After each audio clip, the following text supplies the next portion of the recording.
There'll be some smiley faces in the gallery there. Okay. One item left in the public. Item 10, which is our... To me, it seems like the policy's being looked at very soon. Yeah, that's good. Pretty soon. That's the only reason I was happy to support that. It's being looked at really soon. All right, item 10, our long-term plan. We've only just got through the annual plan, which was supposed to be quite a nice, smooth, easy path, but it actually turned out to be quite mega in my view. And now we're entering the mega one. So this is setting the scene. And Peter, you've got a presentation for us, so welcome. I do, but I just wanted to ask Dawn if you wanted to say a few words as we launch this ship. Oh, thank you, Peter. Launching the ship, yes. And I've got the champagne, but I'm not breaking it across the bow. No, it's a waste. And I concur with the Deputy Mayor's views, as we all took a sigh of relief after you approved the annual plan budget. And then we blink and we're immediately into the long-term planning work. It's important, though, within your letter of expectation that you have clearly stated, as we did in 2021, that you wanted joint development, and that proved to be a powerful way of working together of councillors and officers to really underpin the need to get the budget right. For our new members, the long-term plan looks at the 10-year period, and this will run from 2024 to 2034. But I would just reflect on the debates you've been having this morning. This next long-term plan will be incredibly challenging, and there are headwinds that we have been briefing you on for now probably nearly 3 years because of all of the changes of the economy and COVID and post-COVID. So those discussions between officers and elected members are going to be absolutely crucial, and they need to be free and frank in how we work together to build the best possible plan that we can going forward. So I'm going to over to Peter now. Thank you. Okay, thank you. Look, just a 2-minute stroll down memory lane. The letter of expectation that came to us from the Mayor and the councillors is quite detailed, both on priorities and process. It's attached to your report. I won't revisit it in detail now. But while the annual plan was going on, and I have to pay full credit here, those requirements that you've set out as councillors, staff have been working on those while they were working on the annual plan. There is a tremendous amount of draft work that has already been done. That was on top of the annual plan, on top of business as usual, on top of operational firefighting. So to get here has been a bit of a mission. But we are incredibly well placed right now. You asked for drafts of basically an LTP by the middle of the year. We've done that. You asked for a program of workshops to go through that in a measured way between now and December, and that's in place. So the first 2 meetings we've got, briefings we've got, a problem well understood is a problem half solved is about setting the scene. So what you'll be seeing today is not around decision making or debate, but really understanding what has changed since the environmental scan that you saw when you first came into office for this term. A lot of things have changed. So we're trying to put in front of you the most up-to-date information and intelligence we've got on our external operating environment, what the pressures look like, what the risks look like, what the opportunities look like, so that you can understand the issues first before we dive in. The first part will be, as I said, an update of the environmental scan, a quick revisit of the strategic framework. We'll look at what's been done around climate resilience. There's been a lot of questions around that already leading in. The capital challenge, the financial challenge, and what we've been doing in terms of engagement, early engagement with Runanga, with boards and across the city. Part 2 next week, the 25th, the briefing is a more in-depth look at the infrastructure strategy, the draft infrastructure strategy, which is a strong document, our current financial position and our current capital position. Now, as Dawn has mentioned, there are headwinds here. This is going to be a gnarly one. It's not just the headwinds, it's also the complexity around Three Waters and reform and uncertainty in our operating environment. So this is by no means one of those add 3% and hope for the best kind of plans. It will not be anything like that. So on that bright note, we'll launch into the briefing, and I've got Amy Martin here and Ashley Hamilton to take you through the summary of the environmental scan. They're only going to hit the high points today because it is a big, detailed document, as you can appreciate the state of the city almost. I'd urge you, if you can, to go into that document from time to time and just bring yourself up to speed on where we are. But we'll take you through the highlights today and then move through some of the other issues. So, Peter, just to clarify, the presentation has been updated, has it not, on the Big Tin Can? So if members have downloaded it, they may need to re-download it onto their screens. That's correct, yes. Thank you, Dawn. Okay. So I'll now hand over to Amy. Hello. So as Pete mentioned, this is a bit of an update on the environmental scan we did for you at the beginning of the triennium. We haven't revisited everything, but we have revisited the main points for the LTP. And as we were writing this, as soon as we wrote it, it was almost out of date, which is a bit of an indication of the environment that we're operating in at the moment. Things aren't smooth and steady, and we can probably expect some more headwinds as we head into the LTP.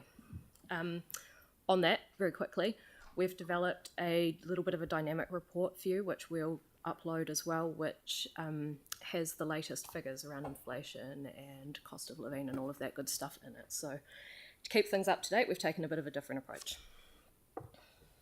So we're going to go and whiz through the top 10 things that you should probably be considering heading into the LTP very quickly. Ashley and I will do a bit of a tag team on this one. Number one, we're operating in an environment that is underpinned by uncertainty, and I think one of the things that is most obvious there is that no one can agree on what the future will look like. So we see predictions and commentators and experts saying different things all the time, and they don't have a single story either. So that is a very good indication of where we're at the moment. And with that in mind, we probably can't do what we've always done, and we need to make sure that the LTP leaves us in a position where we can be responsive and decisive and agile. So uncertainty is going to be a big theme through all of these. Cool. We need to be prepared for a deteriorating global economy, as this will likely impact New Zealand's economy, particularly our imports and exports. Interest rates are unlikely to drop anytime soon, which is placing increasing financial pressure on households. Climate change. So this is a big one for the LTP, and it's a big focus, and it's not just an us issue, it is a global issue, but we really need to make sure that we're doing our bit to meet our emissions targets, and that's going to require, again, doing things a bit differently. We need to be working with our communities to build a shared understanding on what the key climate risks are and preferred pathways for change and adaptation. And again, this is another theme, we need to be agile and adaptive and responsive, and that will mean keeping up with the latest information and being able to pivot where we need to.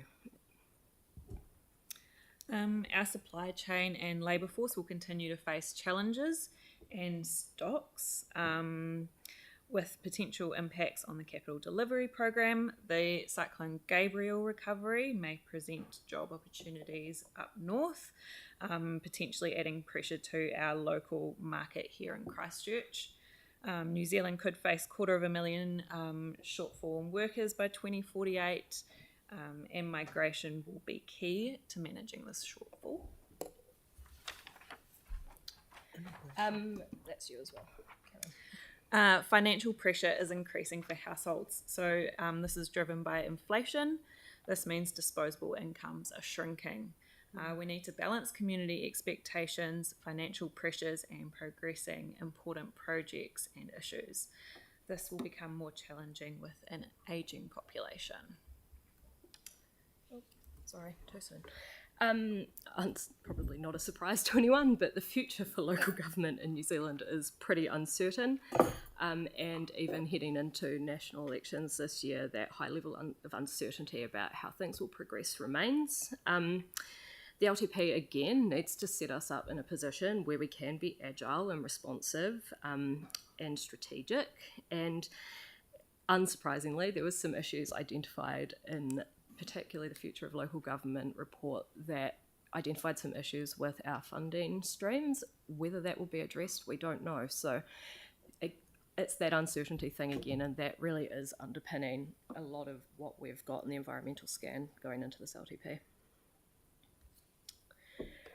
Population growth. So the good news is our population will grow, but it is expected to happen at a slower rate than previously projected. So over the last few years, we've seen less growth than we were expecting to see. I think we all know why. COVID, immigration essentially fell over. Birth rates are down, and that seems to be a bit of a continuing trend. So we are starting from a lower base than where we were projected to start from last time. Overall, we're expecting around the same amount of growth total, but where that will get us to is lower than where it would have got us to before. So we will grow, but it's happening at a slower rate than we were projecting it to. The other thing to really consider there is our population is going to get older, and that will have a big impact on the services that they require, but also more households on fixed incomes. So there's a lot happening in those demographics of who those people are as well. That's me. On to the next one. We're seeing increasing expectations from our communities and residents. Again, not a surprise, resident satisfaction has been pretty stagnant over the past few years, and areas where we're seeing dissatisfaction and the highest levels of dissatisfaction are the services that require the most capital to address. We're also seeing that even our residents are extremely divided on what they think those priorities are, so there's a need to strike a balance there to make sure that we're moving forward but also keeping those affordability issues in mind, and managing those expectations around what we can deliver will require us to have some brave and probably honest and potentially difficult conversations with our communities. So there's a real expectation management piece that needs to happen there. We need to focus on our ability to deliver. So we know that over time our ability to deliver the capital program has been a bit up and down. We haven't always got there. And we know that our residents have conflicting views on what we should be focusing on. So it's coming back to, if we're going to have a capital program that we can deliver, we need to have those honest conversations with our residents and find out what's really important. And the LTP Preengagement, which is out at the moment, will help with some of that in terms of what are those basics, what should we be focusing on. Cool. And finally, the workplace has the power to be the retention tool. So we have experienced high turnover rates recently with strong competition for talent and increasing wage growth in the private sector. This will likely impact staff retention and our ability to continue to deliver. Flexible working and company culture are both important considerations for prospective employees. So that was a very quick wrap up. Like Peter said, the bigger document is there and it has a lot more detail in it, but if we went through all of that today, we'd be here for about 4 hours. Any questions?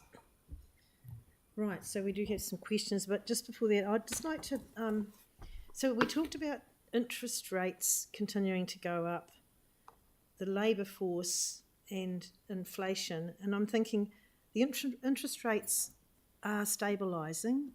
Would you agree? And I know that people who are renewing their mortgages will face higher, but generally... To an extent, I think, and I mean, neither of us are economists, but we are keeping a very watchful, close eye on that. Yeah. And what we've tried to give you in the environmental scan is a bit of a forward view as well around if they do come down, great. If they don't, what that might look like and what those challenges will be. So that dynamic report that I talked about before will give you the most up-to-date information, and we've done that because it just keeps changing. Yes. Yeah. And then you've got immigration that's, kicked away again. That could affect the labour force in a positive way.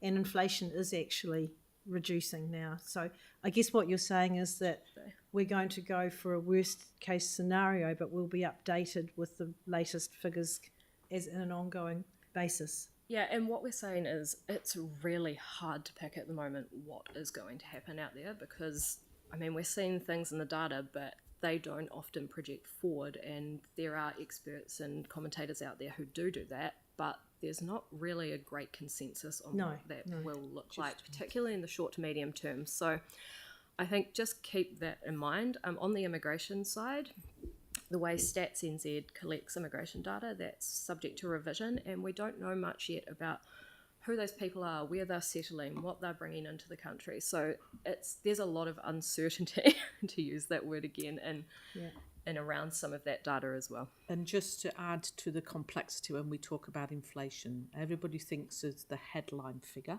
of what the Reserve Bank will tell us, but we also have subsets of inflation, and you will all know that when you look at the supermarket pricing and see what's happening to food, and actually those changes are happening monthly, not just on an annual basis.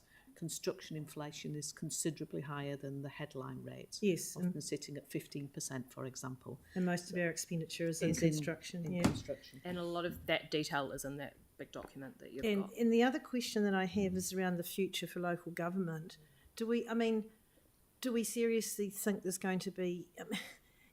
if there's anything that comes out of that, it will be a bonus for us in the form of funding, I would say. So why are we even considering that at the moment? Because I'm just summoning David, who will answer that much better than I'm just really wanting like a pragmatic response that... So while David sits down, we talk about the overall position of the future for local government, and whether that materialises in anything or not, I think is very difficult to say, and David will add further. Yeah, I think...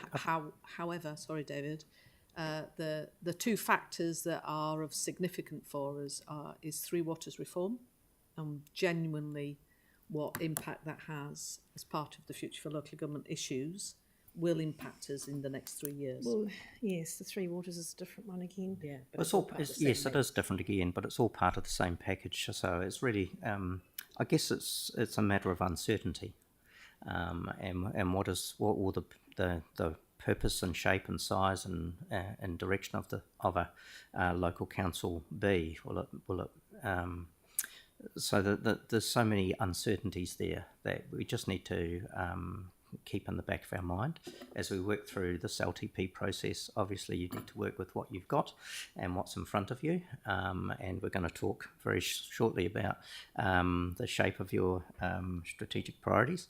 But I guess it's really just highlighting the fact that there is a degree of uncertainty, and councils are going through a significant amount of change that's unprecedented. And to a certain extent, the general election will also have a reflection on what that might look like and how fast that might go.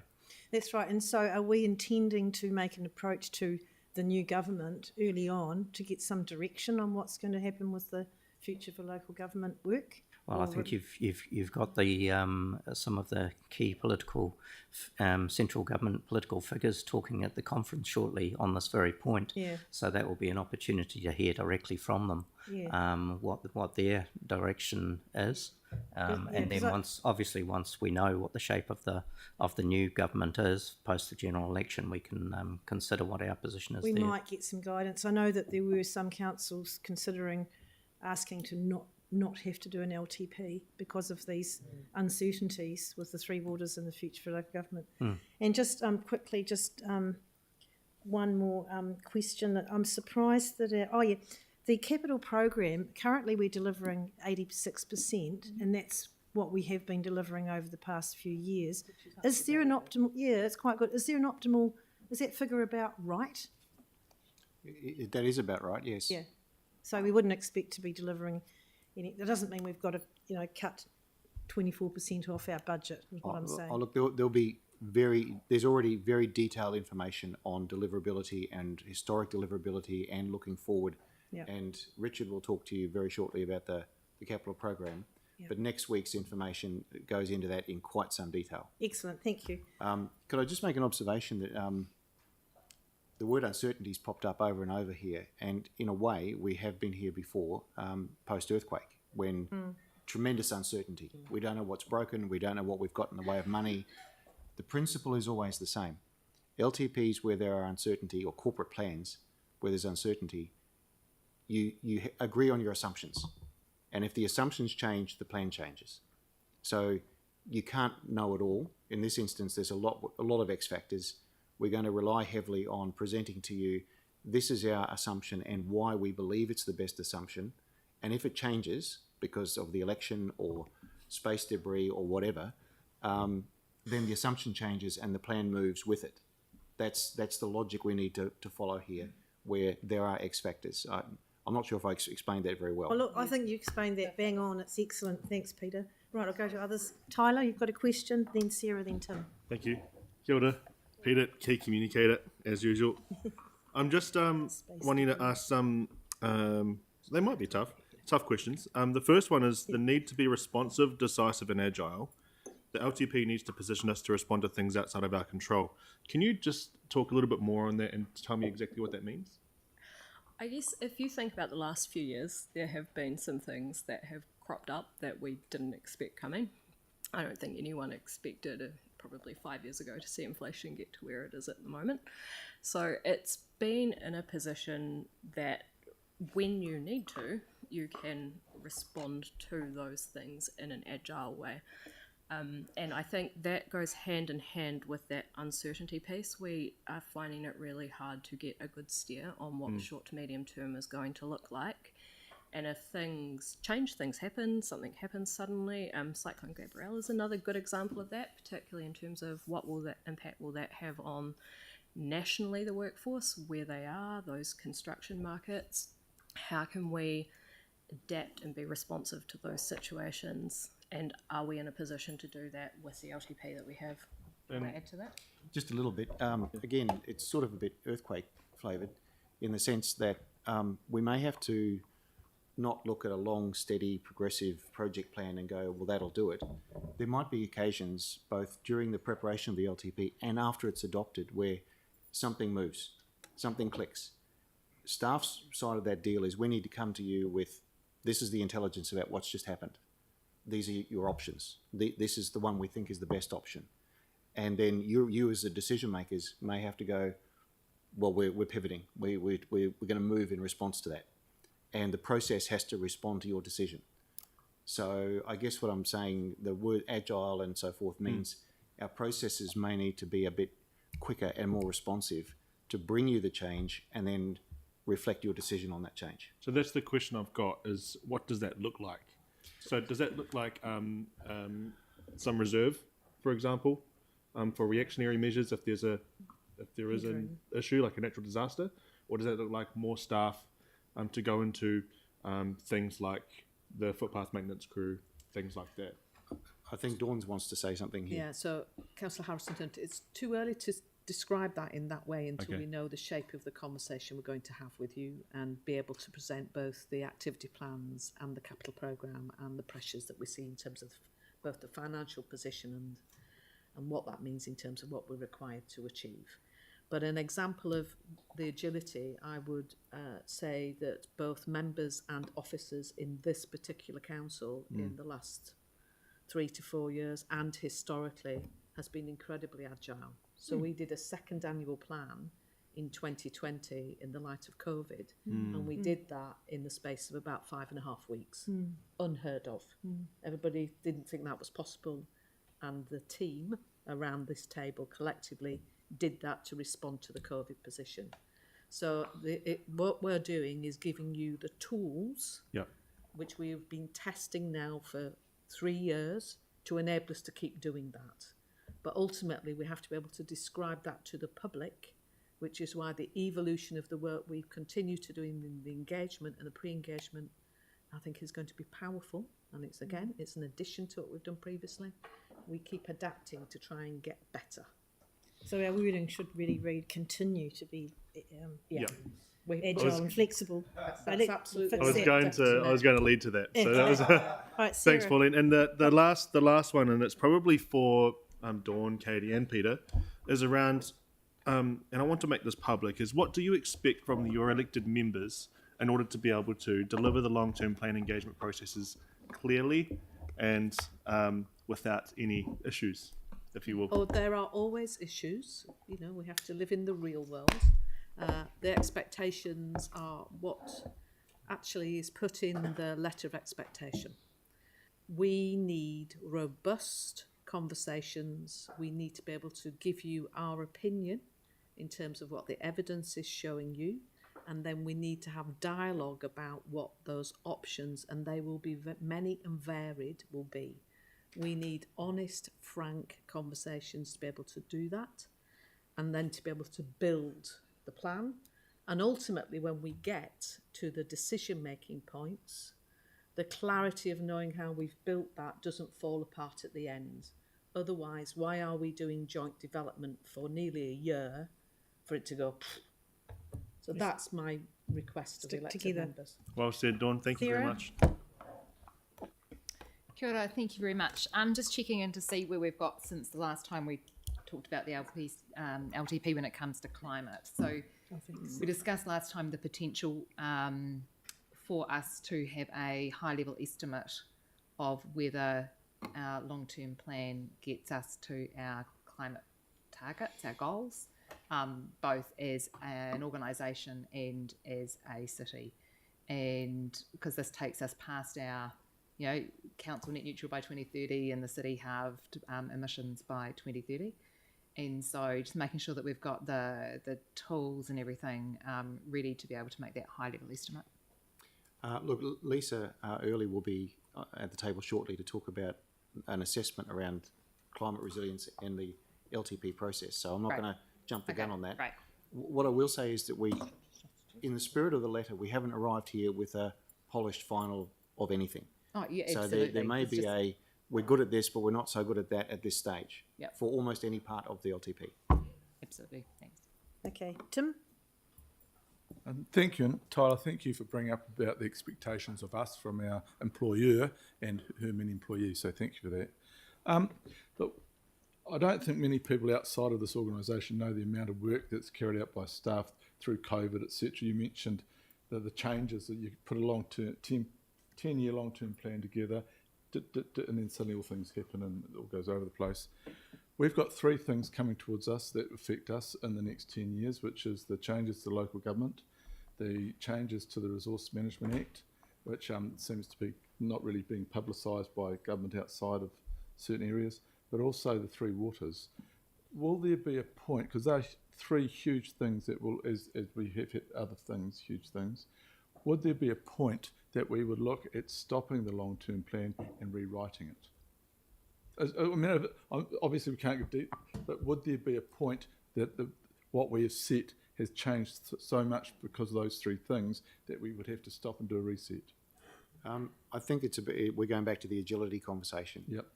And we have pivoted before. We know how to do it. So look, it would depend on the severity of it. If central government changed the fundamental ground rules of local government in January of next year, our draft would be in a pretty shaky position. Yep. But short of that, we just around it.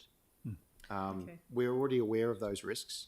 And as I said, we go in with assumptions, and if the assumption changes, then the logic changes. The question of degree. So Three Waters is a good example of that. The advice from government was that you don't build it into your LTP up until quite recently. My advice to members and to staff was to actually continue to do the work because we had no idea what the risk profile looked like. And an LTP is both bottom up, it's like a jigsaw puzzle. You get from your service areas, and top down in terms of the parameters in which you're operating. If we had not continued with that work, we would have been in a very difficult position now in terms of understanding our asset plans and our activity plans for Three Waters. So we're in a good position. If it goes in 2 years or whatever, we will be able to detach it legitimately in a way that works. So we're constantly stretching and testing the mechanisms. Because it does seem to be a very different attitude towards Three Waters from central government to all councils and local bodies, because you can't just not plan. That's right. It's ridiculous. It's like walking out of a hospital and say, the next shift's here in 10 minutes, you'll be right. And insane. Just to follow up in terms of the question as well, is the aspect of what's the expectations. Ultimately, councillors, although they were elected by a ward, represent the city and understanding the big city issues and being able to make decisions on those are going to be crucial. That's right. So, And sorry to finish the answer to that. There's a couple of safety nets there, Tim. One is that we do a draft, but then there's a long period before you adopt a final. Yep. So there's room to move there. And adopting a final does not turn it into an Easter Island statue either. There's all sorts of ways you can pivot on what you've put in an LTP, ranging from just do it because it's not material, to light amendments, to full amendments, to the full works. So there's a whole spectrum of ability to adapt as you go. You just need to make sure you're doing it within the bounds of the law. That's all. So It doesn't mean you can't change. Yeah, because it's kind of like an iceberg, that we sit here and under the iceberg there's a huge amount of work done by staff. I mean, a huge amount of work. And I don't think central government understand how much work is done by our fantastic staff. So if there is a change, I mean, my concern is suddenly, the duck's legs are going to be pumping and it's just not going to... Yeah. they will be, but you'll come to us if you need some water wings, won't you? I will. think... So, But look, change is not additional to what we do. Yeah. Change is what we do. Yeah. So it's okay. But it's also, Peter's very experienced. But with it's also this, going, Pauline, it's also going the other way, letting central government know that there could be some serious issues, not to just our long-term plan, but all councils' long-term plans. And so, we have legislation which we must abide by.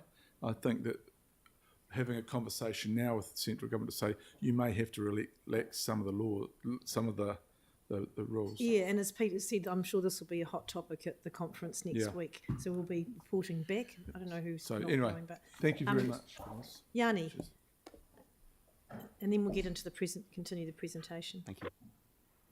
Yanni. Yeah, great. Thank you. I mean, I think it would be good to, and I know Vic, is Vic still there? She like is. we need to start thinking of a strategic strategy to engage with central government. And I think that needs to be called out because I think for all the reasons people have talked about today, that's a really important component of what we need to start lifting our game on and coming up with very clear, deliberate strategies to ensure that central government understands what we're going through and how we can try and maximise our influence. The second thing is I had a question in regards to the environmental inequity, which really doesn't seem to be addressed anywhere in here. So I was just wondering if staff had considered the challenges that we've got in the east of the city around odour and around the industrial activities, and whether there could be anything kind of called out that we will, as a council, actually address it. Now, we've obviously got massive decisions to make around wastewater treatment and the organics plant as two, but also things like the healthy rivers, the healthy harbour, etc. So I just wondered whether there could be a more deliberate, explicit recognition of the impact of those things from the environmental inequity that's existing. And the final thing was just to say that I think housing, which is probably one of the single biggest contributors to inequity and opportunities for prosperity in our city, should also be called out as well through the work that's going to be done around our affordable and social housing plan whenever that comes, which is, again, been a long time coming. We haven't had a chance to consider resources being allocated to it. As I understand it, the LTP will be the opportunity to do that. So it would be nice to have that called out. So, but thanks to staff for the huge amount they've put in. I really do appreciate the level of detail on these documents to date. Yanni, those will be the sort of discussions when I talk about the free and frank choices that this council will have to make. Those are the things I'm sure you will collectively be discussing amongst many others. That's great, and it's good for staff to have a heads up on that.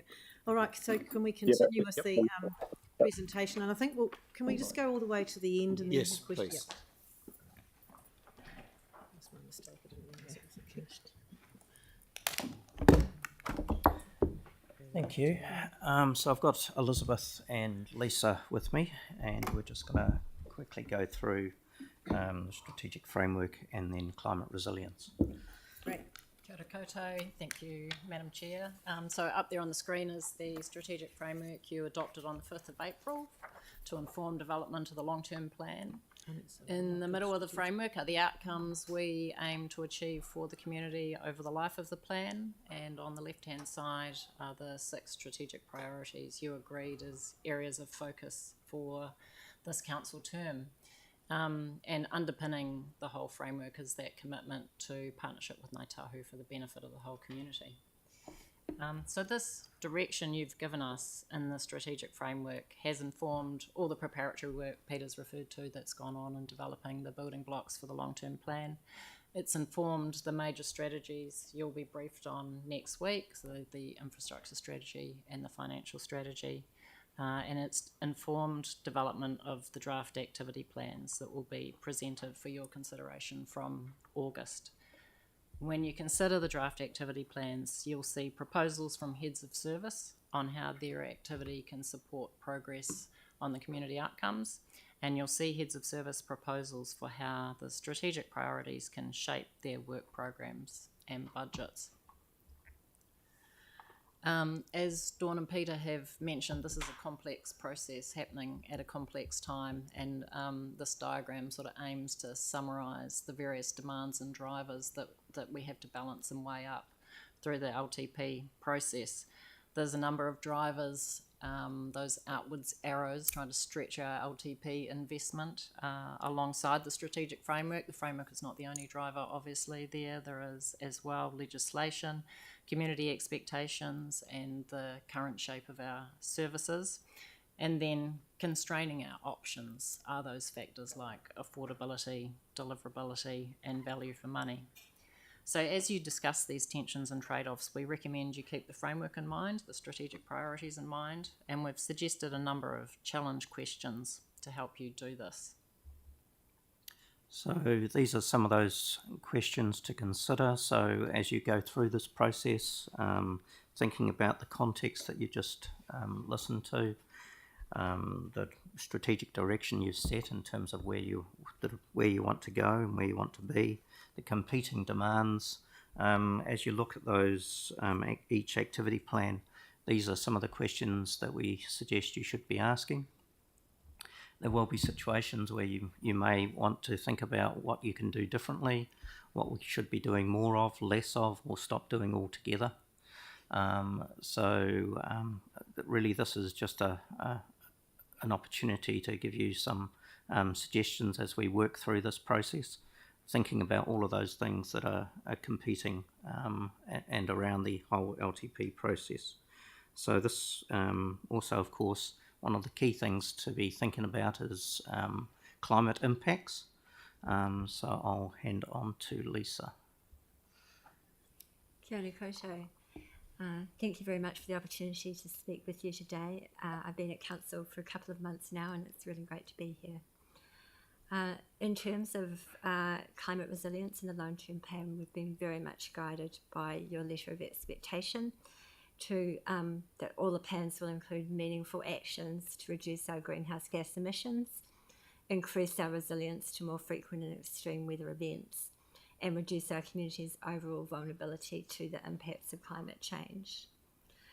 So in terms of actions to embed that in the LTP, the templates for the LTP you will see include specific sections on climate change that staff have filled in. And staff have been supported to do that by written guidance that provides consistent underlying assumptions and data, and also by in-person guidance. We asked writers and decision makers to identify the main sources of greenhouse gas emissions and options to reduce those, how climate change will affect assets and activities, and options for managing climate risks. And we asked them to think about how that manifests in projects and levels of service. Progress to date. So obviously it's a large, diverse organisation, so this is a complex business. And the knowledge that we all have on best actions is evolving. So we're following national and international guidance and best practice wherever possible. And we also are exchanging information with other councils. So for example, staff presented to the Aotearoa Council Climate Network on our approach and had a lot of positive feedback on that. Staff have worked really constructively to build climate resilience into the draft plans, and we're ready to work with you to plan and resource those meaningful actions. I just have a couple of questions that are in the front of my mind for you, and that's how do we provide leadership in managing climate impacts, and what are the key opportunities in our low carbon transition. Those for us to take away and think on. Yes. Yep. Yep, thank you. Remember, this is your scene setting session Yep. today. That's all it is. Yep. Okay, carry on. So that was me for the moment, but there was a question before. Did you want me to address it now or at the end? But at the end, I think, thank you. Thanks. Come back to it. Well, that is the end for us. I'm going So to move into I'll the hand back to capital Peter. programme. Well, okay, no, look, we'll take that one question on the climate change then before we go into it's just the one question that was Sarah's.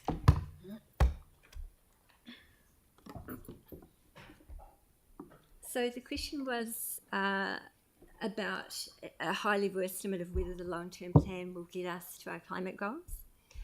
So in terms of climate goals, we'd have some goals in managing risks and adaptation, but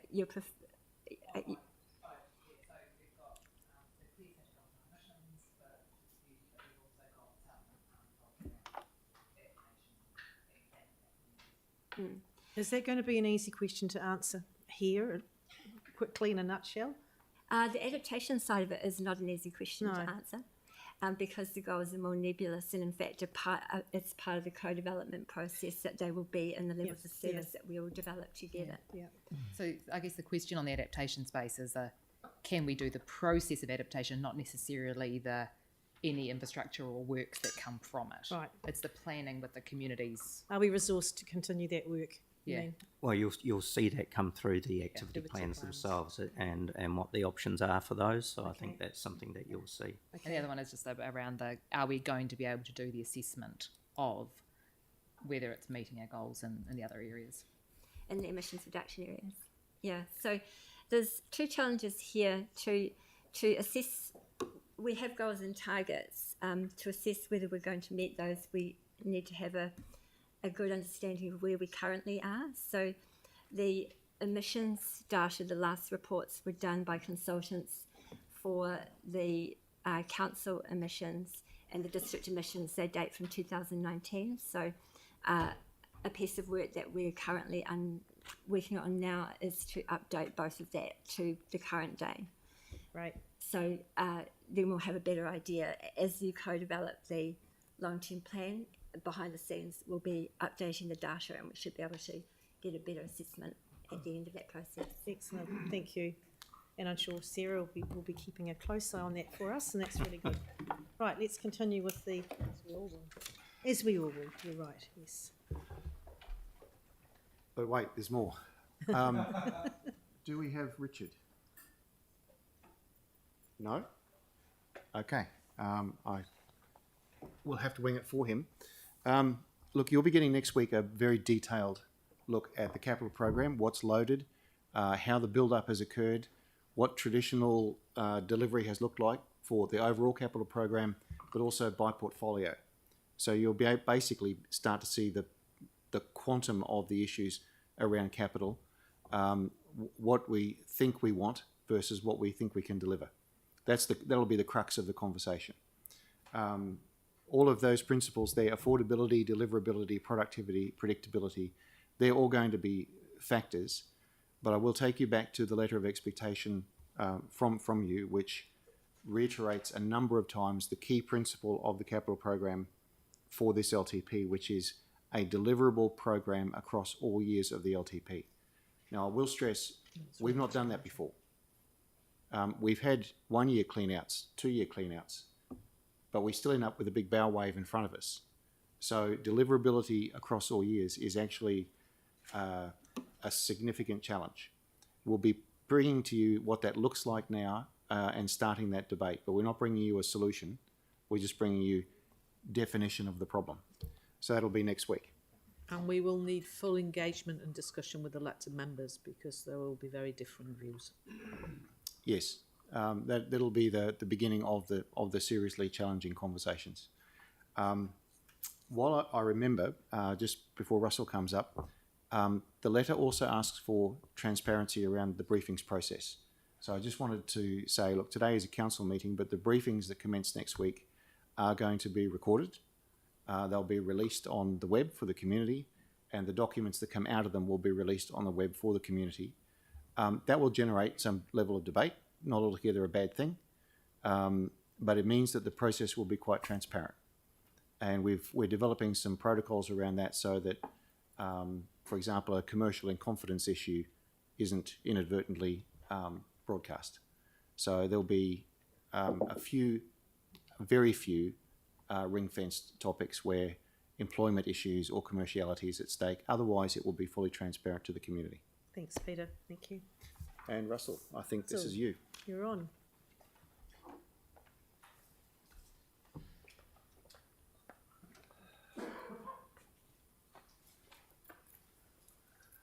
Thanks very much, and good afternoon.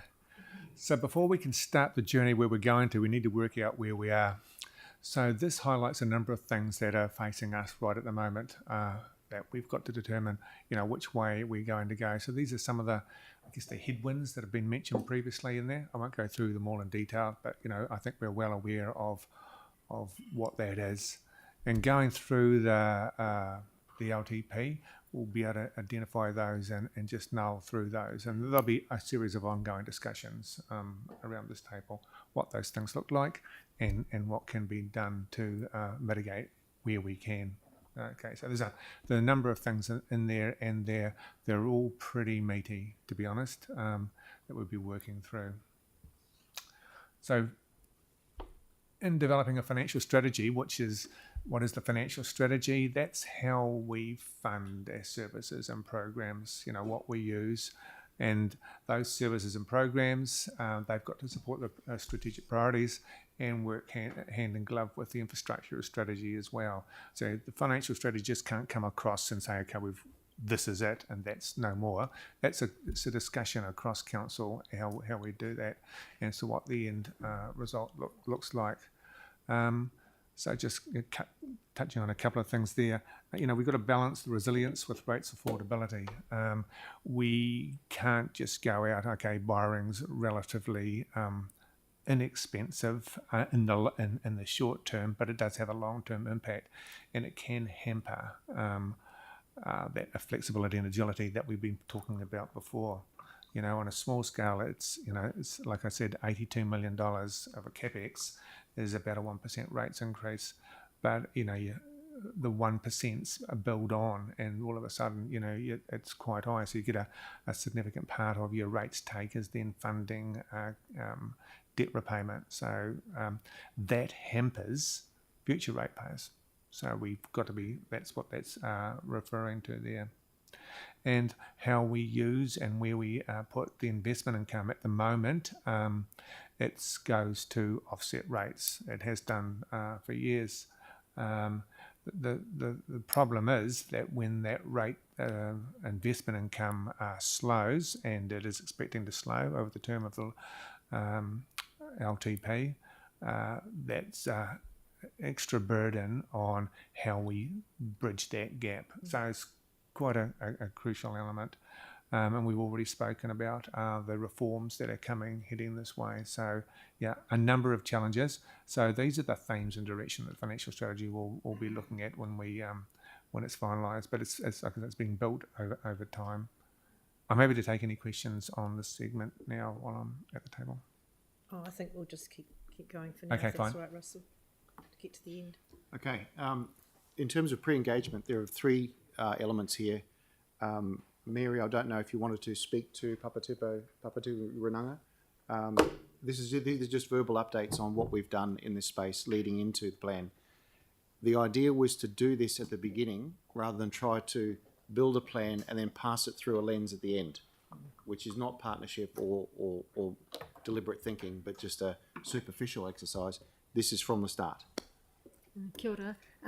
I'll just run through quickly what we've done to date in terms of our consultation with Papatu Runanga. So as you'll be aware, we initially did a stock take of all the projects that Council has either recently completed, are in progress under the annual plan, or are in the LTP or being developed for the LTP, and have shared that with Ngā Runanga and also with Te Hohonga meeting.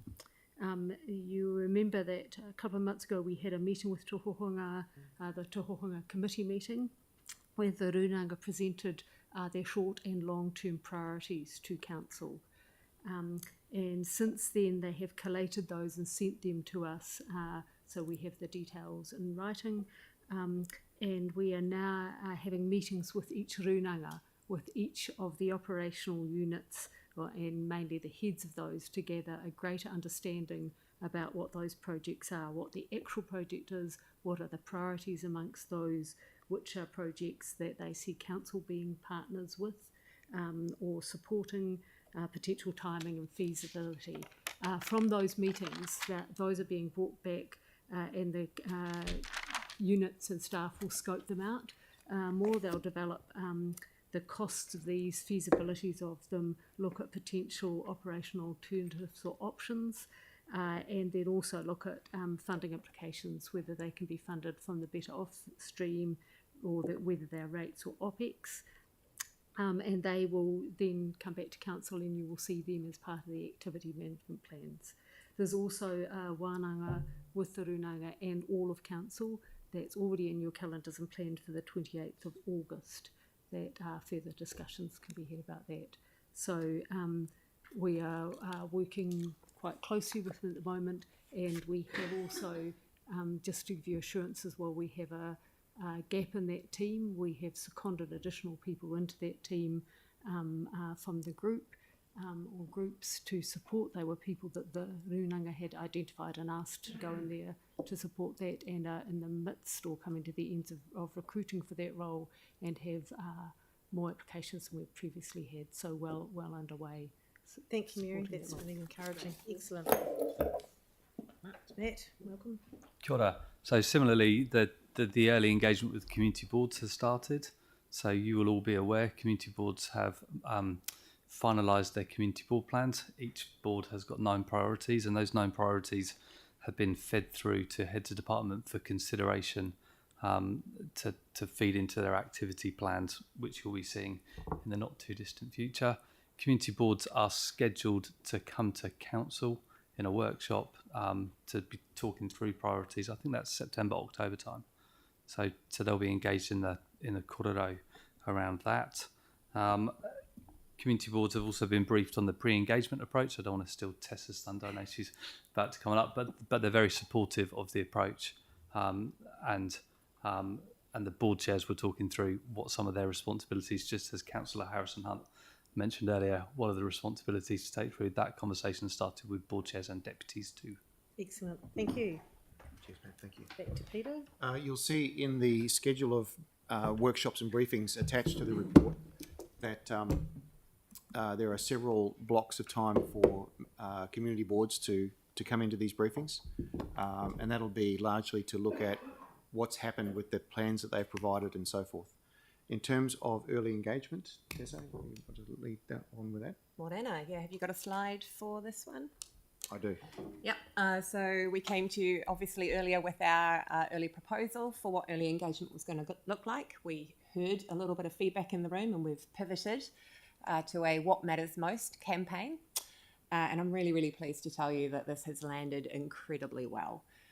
Both with our closed meetings with sector representatives and getting early feedback from them and adjusting some of our proposals again, and more recently with the likes of the Disability Advisory Group, getting really great feedback.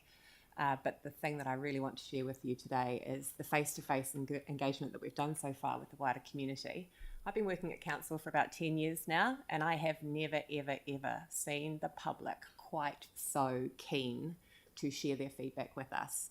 So as you can see in the image on the bottom right there of the screen, what we have is a set of 17 token boxes which represent the 17 core services that we're engaging on. I was at Richmond with one of my team on the weekend, and it was 4 deep waiting with their coins we had about 20 people at a time waiting to put their coins into the allotted boxes. It's really, really great. The nice thing about this is that we can replicate it online and in paper. So online people have their sliders with their points. They get 100 points online. In person, we're only giving them 5 tokens, and it's really, really nice because the conversation around it is, ooh, this is really hard, because I see all the things that I love, like libraries and rec centres, and I see the things that I know that I need, like clean drinking water and stormwater management, and I've only got 5 tokens. So they're actually seeing the real challenge that you have in front of you as well. So on the whole, I could not be happier. We've got about 27 to 30 odd events still to go. We're also doing a tour of the local libraries and service centres, so every area has the opportunity to gather feedback. We currently are set up in the foyer downstairs, so by our own service centre here at Civic. Please go down and have a look. Take some photos, share it on your social media. We are doing really, really well in person. We are lagging a little bit behind that online. Normally it's the opposite. So we need to get a little bit more of attention online, get people, Andre, I'm looking at you, get people sharing their feedback online as well, because we're not going to get around the whole city face to face, no matter how great it is. But yeah, really, really happy to share that feedback with you today. Thanks, Tessa. Awesome. Good news. That is awesome. Back to you, Peter. All right. Look, that's basically it. We'll be seeing you next week for some of the gnarly stuff on financials, infrastructure, and capital. A lot more detail than there was today. Today was the scene setter. Obviously, we're aiming to complete the workshops for mid-December. That's the waypoint where we know that if we've done this well, we have broad consensus around where the LTP is going, and we can go finish a draft over the break. So that's one of the key points, milestones of the LTP. The rest of the pattern you're familiar with. Adopt a draft in February, go to consultation, adopt a final in June of next year. So look, we're going to Nelson. I'm not sure what road we're taking, but we're going to Nelson. It'll be great to work with you on this, and I'm looking forward to it. Excellent. Thank you, Peter. I'm pretty keen to wind this up, but I'll take 2 questions. So Andre and Sarah. Thank you. Can I please get Tessa back? I've got, I'd really like to commend this What Matters Most campaign. I think it's absolutely brilliant. And if you haven't had a look at it yet, make sure that you do. It's easy to understand and it makes a lot of sense. Having to choose between 17 core services, but you've got a limited amount of budget, there's a limited amount of money. That's the reality we deal with. So my question is, this is one of the finest pieces of engagement I've seen since I can remember. My question is, after this, and then between now and the long-term plan next year, have you got any other engagement tricks up your sleeve? Oh, I don't know about tricks. Like this one, because it's something it'd be good to see more. Yeah, so that could be a spoiler alert. Oh actually. yeah, it is a bit of a spoiler, but the online software that you're seeing is now something that we have in-house permanently. So yes, there are more tricks up our sleeves. What those tricks are depends on what we hear, and we will probably come back to you, I imagine, with what we have heard, and then if there's any kind of further testing that needs to be done with the community, even just in terms of closing the loop, we plan something prior to Christmas around here's what you said, and that just keeps the conversation alive as well until consultation in March. So yes, there will be Keeps more. the plate spinning. Thank you. Good Nice question, one. Andre. Thank you. Sarah? Thanks so much, and likewise, it is going really well. It looks amazing. While you're going to the local libraries, are those in our diaries as well, so we can be? No. So the trick with that is that we've got 2 sets, and what we're trying to do is we've got one that's booked out as per the booking schedule that you have. The other one, we're being as flexible as we can, just moving it around. This is a whole team approach. So anyone in the team, when they have time, they're picking it up and putting it somewhere else for a couple of days. Okay. What we can do, if it is helpful, is let the local elected members know on the day that it's going to be in the area and how long we plan to keep it That there would be for. really good, so we can pop in if we're available and stuff. That'd be Absolutely. Great. Yeah. Sorry? Yeah. Absolutely, yeah, we can let the governance manager know. And the other one is, while we're going to the local libraries and things, our most used kind of cool community facility, which still doesn't have stuff on the ground floor for consultation stuff, is Turanga. And it seems like the best, like, all well and good for people who are coming into Civic to do interactions with council, but people more people go to Tūranga. And do we have something permanently on display, well, like for a month or so over the period of this, on the ground floor at Tūranga, so that people pass it and can be engaged and have the opportunity, rather than having to specifically look for an engagement opportunity? I will talk to the team and find out. So Tūranga will be within the schedule as a whole, but in terms of getting something in there permanently, obviously we'll need to get them. Yeah, even just some sort of display that, you know, is on, you know, they do cool displays all the time. I think what we could definitely do is a display with a QR code, go online to sign up, and absolutely. And some of the hard bits of paper there ready for people and those kind of things. Sarah, Even just Sarah. We will look at making that as interactive as possible, but we're not going to staff it for a month.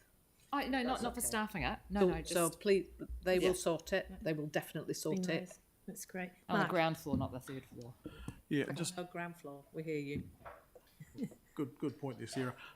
Just to add to that, thank you to you and your team for getting the hard copies that I had for consultation last Saturday. Yes. Looking forward to, again, this weekend there's another event in Hornby which the community board are helping to do that consultation with. Those hard copies, is it possible for us to have a copy of the PDF or something so that we can perhaps help get that printed? Yeah, I will get that circulated for you. That'd be good. Much. Excellent presentations. Thanks I feel everyone. like we're in good hands. So look, I'd like to move this resolution. Do I have a seconder? Jake? And is there... question. Oh, sorry, Yanni, I didn't see your hand. Come back, Peter. Come back, Tessa. Yanni. Yep. Oh, just really quick, just to back up the point about our libraries. Yep. But I've just been really, we need to do more. So like Eastgate Library, we've got massive amounts of display space that's not being taken up. So, and I just encourage staff to really make the most of the display space we've got at our libraries. Yep, okay. That's community facing. All right. To encourage engagement. And the second thing is, I'm really concerned about the housing. If we're doing it next week or in 2 weeks, we still don't have our affordable and social plan adopted. So therefore we can't align our LTP to what's in that plan because it hasn't been done yet. So I just wondered if there's any way to get around that timing. Okay, I think we'll let staff take that offline and work on that. I'll have to work on it offline. Right. I actually don't know the answer to that. No, I didn't think you would. Thanks, Yanni. Cool. All right, so it's been moved and seconded. Is there any discussion? I think apart from saying a huge thank you and a congratulations, Dawn tells me we're ahead of time compared to last year, which is really, really optimistically encouraging without getting too excited. All right, on that note, I'll put the motion. All those in favour say aye. Aye. Opposed? That's carried. Thank you.